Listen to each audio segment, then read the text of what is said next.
नमस्कार। मेरा नाम संजय कुमार है। मैं एक कवि, कहानीकार, उपन्यासकार और चित्रकार हूँ। आपको नववर्ष की बहुत बहुत शुभकामनाएं। नववर्ष आपके लिए शुभ हो। यह लेख मैंने वर्षों पहले लिखा था। मेरा उद्देश्य किसी भी व्यक्ति की गरिमा को खंडित करना नहीं है।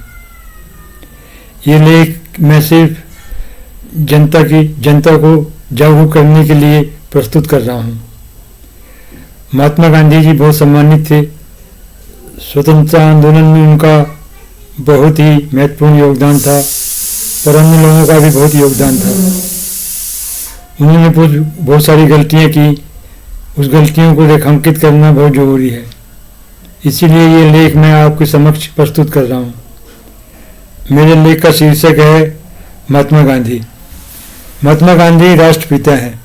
वो अहिंसा को बहुत महत्व देते थे। असल में विश्व में कुछ भी परम सत्य नहीं है। इसका अर्थ ये है कि हर चीज़ एक सीमा तक ही मनुष्य के लिए श्रेष्ठ होती है। किसी भी चीज़ की अति मनुष्य के लिए विनाशकारी होती है। अहिंसा की अति मनुष्य को कायर और पराधीन बना देती है। पराधीनता इतनी खतरनाक अवस्था होती है जिसमें मनुष्य एकदम बेबस हो जाता है। जिस वक्त मुस्लिम लीग के गुंडे खून की होली खेल रहे थे, उस वक्त वो अहिंसा और उपवास के माध्यम से दंगों को रोकने का प्रयास कर रहे थे, जो कि बिल्कुल ही अव्यावहारिक बात थी। मुस्लिम लीग की गुंडागर्दी को रोकने का सिर्फ एक रास्ता था। वह रास्ता था ईंट का जवाब पत्थर से देना। कांग्रेस के पास बहुत अधिक कार्यकर्ता थे। कांग्रेस को अपने कार्यकर्ताओं को दंगे वाली जगहों पर भेजना चाहिए था और जनसंख्या की पूर्ण अदला बदली करनी चाहिए थी। लेकिन कांग्रेस ने मुस्लिम लीग की चमचागिरी करनी शुरू कर दी। इस तरह महात्मा गांधी की परम अहिंसा बुरी तरह से असफल हो गई थी। गांधीवाद स्वतंत्र भारत विभाजन को नहीं रोक पाया। गांधीवाद स्वतंत्रता के बाद हुए दंगों को नहीं रोक पाया। गांधीवाद पूर्ण रूप से असफल हो गया था।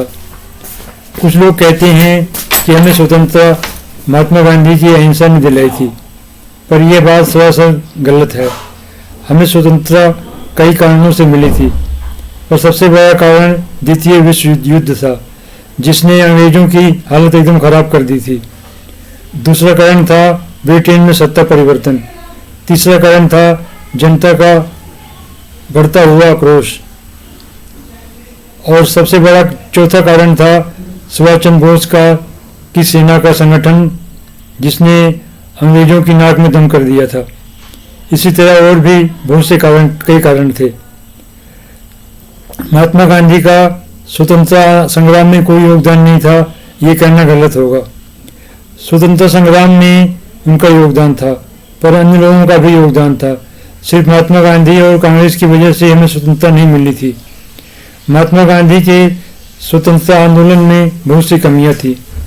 1920 में जब असहयोग आंदोलन अपने चरम पर था, तो उन्होंने एक मामूली सी घटना के आधार पर आंदोलन को समाप्त कर दिया था। यह वैसे ही था जैसे कोई बनी बनाई खीर पर राख डाल दे। इस तरह उनका स्वतंत्रता आंदोलन एक विचित्र प्रकार का आंदोलन बन गया था, जो शत्रु को किसी प्रकार की हानि नहीं पहुंचा सकता था। इस तरह के आंदोलनों से अंग्रेजों को किसी प्रकार की हानि नहीं हो सकती थी। जनता की समस्याओं को समझकर जनता को अपने साथ ले लेना की उनमें अपार क्षमता थी। उन्होंने अपने आप को भारत की आम जनता के अनुकूल बनाया। चरखे का उनका विचार भी बहुत अच्छा था, पर उनकी अहिंसा की अति की भावना ने उनके सारे कार्यक्रम को गड़बड़ कर दिया था। न तो हिंसा खराब है और न ही हिंसा खराब है, बस उसका अनावश्यक प्रयोग ही बुरा है। महात्मा गांधी एक महान देशभक्त थे, ये बात तो माननी ही पड़ेगी, पर स्वतंत्रता आंदोलन में उन्होंने अपनी भूमिका ठीक तरह से नहीं निभाई थी। उसकी तुलना में सुभाष चंद्र बोस की भूमिका बहुत ही व्यवहारिक थी और बहुत ही दूरदर्शी थी। सुभाष चंद्र बोस ने ब्रिटिश विरोधी शक्तियों का सहारा लिया था और अंग्रेजों के खिलाफ युद्ध छेड़ दिया था। हालांकि वह सफल नहीं हो पाए, पर उनकी नीति महात्मा गांधी जी की नीति से ज़्यादा व्यवहारिक थी और दूरदर्शी थी। सुभाष चंद्र बोस की आज़ाद हिंद फौज ने 1857 के बाद दूसरी बार अंग्रेजों को सोचने को मजबूर कर दिया था और स्वतंत्रता संग्राम में सुभाष चंद्र बोस का योगदान सबसे ज़्यादा महत्वपूर्ण था। उन्हीं के कारण ही हमें स्वतंत्रता मिली थी। हम लोग उनको हमेशा याद करते रहेंगे। हम सब लोग उनको मिलकर नमन करते हैं। और हम अपने देश को एक महान देश बनाएं, जिससे हमारा देश आगे बढ़ता चला जाए और सभी लोग सुखी हों। इसी में ही हम सबकी भलाई छिपी हुई है। अगर आपको मेरा वीडियो पसंद आया हो, कृपया मेरे वीडियो को सब्सक्राइब कर लें। नमस्कार, वंदे मातरम, जय हिंद।